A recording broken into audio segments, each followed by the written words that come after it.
Hello बच्चों, मैं वीरेंद्र देवांगन आपका अपना क्लास केमिस्ट्री क्लास में आप सबका बहुत बहुत स्वागत करता हूं। आज हम बात करने वाले हैं एक बहुत ही इम्पॉर्टेंट टॉपिक इलेक्ट्रॉनिक कॉन्फ़िगरेशन के बारे में, इलेक्ट्रॉनिक विन्यास के बारे में, जिस पर कि पूरा केमिस्ट्री टिका हुआ है। सारे एटम, सारे मॉलिक्यूल्स, उसकी स्टेबिलिटी, सारी जो चीज़ें हैं इस पर टिका हुआ है। तो यहाँ पे हम देखते हैं इलेक्ट्रॉनिक कॉन्फ़िगरेशन, इलेक्ट्रॉनिक विन्यास कि इलेक्ट्रॉनिक विन्यास किसे कहा जाता है और किस तरह से इलेक्ट्रॉन्स भरे जाते हैं। तो यहाँ पे इलेक्ट्रॉनिक कॉन्फ़िगरेशन जो होते हैं उसको हम कहते हैं इलेक्ट्रॉनिक विन्यास। अब ये जो इलेक्ट्रॉनिक विन्यास होते हैं ये इलेक्ट्रॉन को एनर्जी के बढ़ते ऑर्डर में भरने पर जो विन्यास प्राप्त होता है उसे इलेक्ट्रॉनिक कॉन्फ़िगरेशन कहते हैं। मतलब पहले कम एनर्जी वाले में इलेक्ट्रॉन आएगा, फिर अधिक एनर्जी वाले में जाएगा, फिर उससे भी अधिक एनर्जी वाले में जाएगा, फिर उससे भी अधिक एनर्जी वाले में इलेक्ट्रॉन एंटर करेगा। तो इस तरह से इलेक्ट्रॉन का एनर्जी के आधार पर भरने पर एक ऑर्डर हमें प्राप्त होता है, एक क्रम हमें प्राप्त होता है, इलेक्ट्रॉन का एक विन्यास हमें प्राप्त होता है, उसी को हम कहते हैं इलेक्ट्रॉनिक विन्यास। ठीक है, तो इलेक्ट्रॉनों को ऊर्जा के बढ़ते क्रम में भरने पर जो हमें कॉन्फ़िगरेशन मिलता है, जो विन्यास हमें मिलता है, उसी विन्यास को हम उस इलेक्ट्रॉन का इलेक्ट्रॉनिक विन्यास कहते हैं। अब यहाँ पे हम एग्जांपल के तौर पे जैसे हाइड्रोजन हमारे पास है, हाइड्रोजन का इलेक्ट्रॉनिक विन्यास क्या होगा 1s1। इस तरह से हम एक रिप्रेजेंट करते हैं 1s1। तो यहाँ पे 1 किसको बताएगा, तो सेल को बताएगा। जो भी सामने में सब सेल के सामने में 1 2 3 4 जो अपन लिखते हैं वो सेल को बताता है, कोष को, कि वो न्यूक्लियस यानी नाभिक के बहुत नज़दीक है कि दूर है कि बहुत ज़्यादा दूर है। तो यहाँ पे 1 सेल को बताएगा, एस सब सेल को बताएगा यानी उपकोष को बताएगा। इसी में ही ऑर्बिटल प्रेजेंस होते हैं। और ये जो 1 लिखा हुआ ये किसको बताएगा, इलेक्ट्रॉन को बताएगा। तो यहाँ पे 1s1 इसका इलेक्ट्रॉनिक विन्यास है। अगर इलेक्ट्रॉनिक विन्यास हमें लिखना है तो कितना भी बड़ा एटॉमिक नंबर हो उसका इलेक्ट्रॉनिक विन्यास बहुत इजी तरीके से हम लिख सकते हैं। कैसे लिख सकते हैं, तो यहाँ पे हमें 2 चीज़ों का ध्यान रखना पड़ेगा। कौन कौन सी चीज़ें हैं, पहला हमें इस तरह से एक जो पैटर्न होता है SP SP SDP SDP SFDP SFDP, इसको दिमाग में सेट कर लेना है। SP SP SDP SDP SFDP SFDP, ये हो गया पहला पॉइंट। सेकंड पॉइंट क्या होगा, तो सेकंड पॉइंट होगा 1 2 3 4, ये किसको बताएगा, सेल को बताएगा। फर्स्ट सेल को हम कहते हैं K, सेकंड सेल को हम क्या कहते हैं L, थर्ड सेल को हम कहते हैं M, फोर्थ सेल को हम क्या कहते हैं N कहते हैं। तो ये 1 2 3 4 ये सेल को बताएगा, सेल को रिप्रेजेंट करता है। और फर्स्ट सेल में 1s सब सेल होते हैं।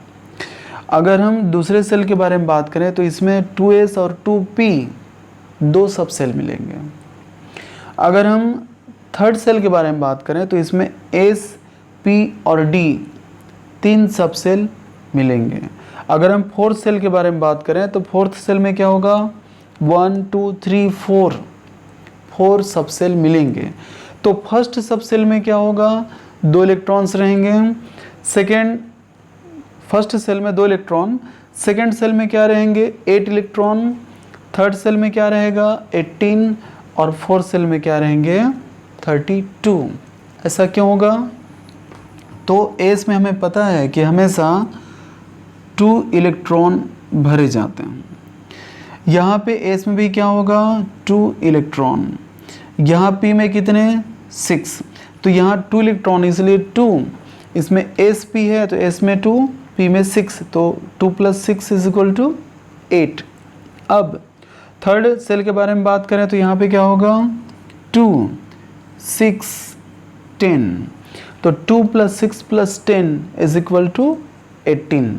अब अगर हम फोर्थ सेल के बारे में बात करें तो फोर्थ सेल में क्या होगा 2 6 10 और यहाँ पे हो जाएगा 14। तो क्या हो गया 2 + 6 + 10 + 14 = 32। तो फर्स्ट सेल में क्या मिलेंगे 2 इलेक्ट्रॉन, सेकेंड सेल में 8, थर्ड सेल में 18, फोर्थ सेल में 32। तो ये दो चीज़ें याद रखनी है, एक तो इस ऑर्डर को याद रखना है S S P S P S D P S D P S F D P S F D P, सीधा सा। सेकेंड, इसमें याद रखना है कि फर्स्ट सेल में 1s होता है, सेकेंड सेल में 2s 2p होता है, थर्ड सेल में 3s 3p 3d होता है, फोर्थ सेल में 4s 4p 4d 4f होता है। इस चीज़ को हमेशा दिमाग में सेट रखना है यदि हमें किसी भी एटम का इलेक्ट्रॉनिक कॉन्फ़िगरेशन लिखना है तो। अब आते हैं इसके एग्जाम्पल पे। तो जब एग्जाम्पल की बात करें तो हम सीधा सा एक सिंपल सा एग्जाम्पल लेते हैं, सोडियम। अब सोडियम क्या है, यहाँ पे 11 इसका एटॉमिक नंबर है, एटॉमिक कॉन्फ़िगरेशन है। तब क्या होगा, हमें 11 इलेक्ट्रॉन्स का, ठीक है, 11 इलेक्ट्रॉन्स का इलेक्ट्रॉनिक कॉन्फ़िगरेशन लिखना है। तो कैसे लिखेंगे, तो यहाँ पे सबसे पहले हमें क्या करना पड़ेगा, 11 चाहिए, हमें पता है S में 2 होता है, यहाँ भी 2 होगा, P में 6 होगा, टोटल कितने हो गए 10। अब बचा 1, हमें 11 चाहिए, 1 हम यहाँ पे भर देते हैं।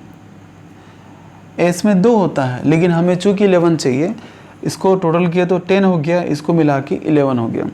अब यहाँ पे S2 S2 P6 S1, इसको हम इस ऑर्डर पे जमाएंगे। कैसे जमाएंगे, तो यहाँ पे 1S क्या हो जाएगा, 1S2, ठीक है, ये कंप्लीट हो गया, इसका यूज़ हमने किया।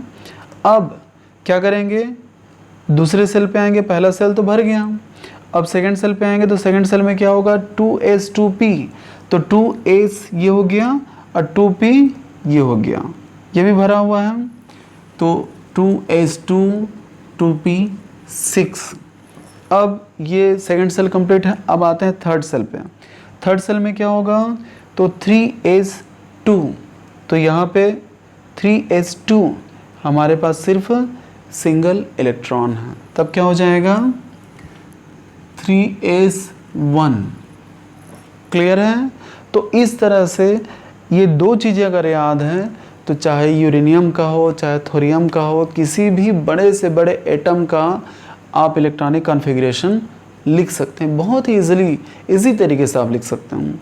एक नेक्स्ट अपन एग्जांपल देखते हैं सल्फ़र का। हमें चाहिए 16, तब हम क्या करेंगे 16 के लिए इलेक्ट्रॉनिक कॉन्फ़िगरेशन, तो इसी तरह से हम इसको अरेंज करेंगे।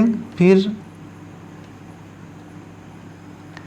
16 चाहिए, तो इसमें हमने 2 लिया, इसमें भी 2, इसमें 6, इसमें 2, टोटल कितने हो गए 12 हो गए। अब हमें कितना चाहिए और 4 चाहिए। पी में कितना होता है मैक्सिमम 6 होता है, तो हमने क्या किया इसमें 4 इलेक्ट्रॉन फिलअप किए, टोटल हो गया 16। अब इसको ऑर्डर पे जमाना है कि फर्स्ट सेल में कितने होते हैं 1s होते हैं, तो हमें क्या करना है 1s, सबसे पहले इसको यूज़ कर लेना है 1s2। अब ये भर गया फर्स्ट सेल, सेकंड सेल पे क्या है 2s पे आना है, 2s, और 2s में क्या है यहाँ पे 2 इलेक्ट्रॉन है, ये भी यूज़ हो गया। अब 2p पे आना है, 2p, तो 2p क्या हो जाएगा 6, ये वाला भी यूज़ हो गया। अब ये सेकंड सेल पूरा भर गया। अब आएंगे थर्ड सेल में। थर्ड सेल में क्या है 3s, तो यहाँ पे है 2, हमने 2 ले लिया, ये भी यूज़ हो गया। बचा क्या अब सिर्फ p, तो 3p, p में कितना होना चाहिए 6 होना चाहिए, लेकिन हमारे पास 6 है ही नहीं, यहाँ पे टोटल कितने हैं 4 हैं, तो हम क्या करेंगे यहाँ पे 4, और ये कंप्लीट इलेक्ट्रॉनिक कॉन्फ़िगरेशन हो गया किसका सल्फ़र का। तो इलेक्ट्रॉनिक कॉन्फ़िगरेशन पे मेरे और भी बहुत सारे वीडियोस हैं, आप लोग देखिएगा, बहुत ही ईजी हैं। कोई बताने वाला अगर बहुत डिफ़िकल्ट तरीके से बताता है तो दिमाग भी हैवी हो जाता है। ये बहुत ही ईजी प्रोसेस है, बहुत ईजी तरीका है, आप लोग बस 2 चीज़ें याद रखिए, किसी भी एटम का इलेक्ट्रॉनिक कॉन्फ़िगरेशन आप लोग बहुत ही आसानी से, बहुत ईज़ी तरीके से आप लोग लिख सकते हैं। तो ये था इलेक्ट्रॉनिक कॉन्फ़िगरेशन। उम्मीद करता हूँ कि ये सारी चीज़ें आप लोग को बहुत आसानी से समझ में आया होगा, और यदि समझ में आया होगा तो बच्चों इस वीडियो को लाइक, शेयर और सब्सक्राइब करना बिल्कुल भी नहीं भूलना है।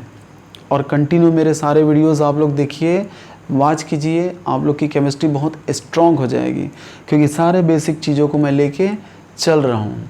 आपके करियर को कहीं ना कहीं केमिस्ट्री सपोर्ट ज़रूर करेगा। तो ठीक है बच्चों, मेरे वीडियो को कंटिन्यू वॉच करो और लाइक, शेयर और सब्सक्राइब करना बिल्कुल भी नहीं भूलना है। और इसी के साथ आप सभी को good luck, take care, thank you.